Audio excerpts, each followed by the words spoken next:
All right, everyone, look alive. So today I'm going to be talking about the Gateway API, and my name's Christine. I work at Isovalent. I dabble in service meshes and a little bit of open source Gateway API and various things in the Kubernetes ecosystem. But anyways, without further ado, today we're going to be talking about what the Gateway API is, why it is a thing, and then a little bit of how to change your Ingress into Gateway API, and then we're going to do an example with Cilium because I'm biased and I work at Isovalent. All right, so what is the Gateway API? So the Gateway API is a successor to the Ingress API. So the Ingress API in the Kubernetes ecosystem is now considered frozen, so not new features are going to be added onto it. It handles L4 and L7 routing, and it's supposed to determine your ingress, your load balancer, and service mesh behaviors in your cluster. And the great thing about it is that it's role-oriented, so you can see the infrastructure providers, your cluster operators, and your application developers. So it's all separate, and they can all handle their own Kubernetes objects and not interfere with each other. So some resources that you can get with the Gateway API is the Gateway class, and that's usually something that's provisioned by your cloud provider. So for example, on GKE, you get your GKE L7 load balancers. You have your gateway, and that's something that your cluster operators handles, and so that defines what enters into your clusters. And lastly, the protocol-specific routes, so HTTP route, gRPC route, TLS route, among some of them. And those are your application developers and how the traffic gets mapped from your gateways into your routes, into your services.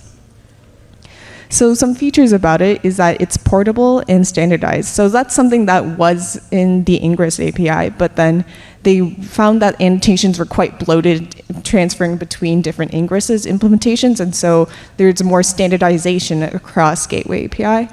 It's extensible, so there's core features, and every single implementation must pass these core features so you know that it's kind of reliable, and then there's some add-ons that you can have if you want.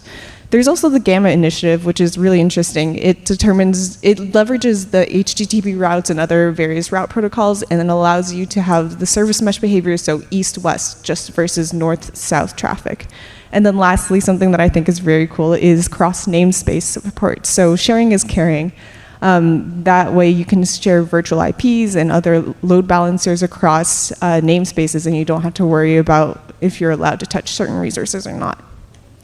So let's walk through some use cases that the Gateway API can handle. So this is the most simple, basic one of the north-south, where you have your client interacting with your service. So you can see that the load balancer is provisioned to match on all traffic within a service, and then it gets mapped to your pod. Now stepping it up a little bit, now we want a little bit of a traffic split. So let's say you want your load balancer to do 90 to 10% split between version 1 and version 2. So with the Gateway API, you can do that, and it's easy to provision that. And then if we want to go a little bit more extreme and crazy, we can do the cross namespace referencing. So you can see that you have a shared gateway, and it maps to different prefixes there. So it matches to login, which resides in its own site namespace. And then it also goes to store, which is its own namespace as well. And so you can do this with reference grams.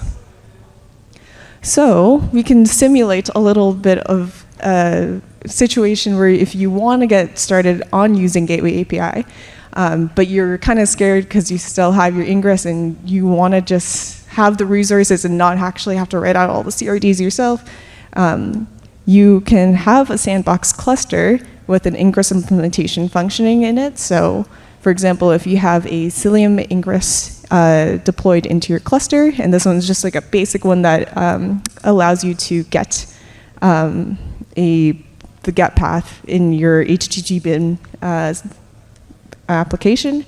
And then next up, you install your Gateway API CRDs, and so just a simple KubeHuddle apply, the standard channel, and then these are the custom resources that you get because these are the standard resources that are GA right now in version 1.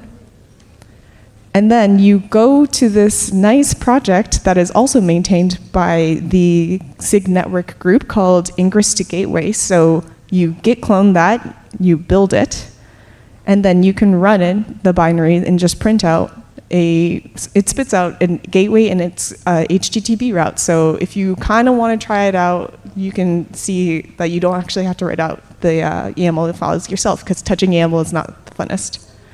And then if you're feeling crazy again, you can apply this to your cluster and see how it interacts and how it maps your traffic. So if you're ready to change the Gateway API, check out the project Ingress to Gateway. Thanks so much.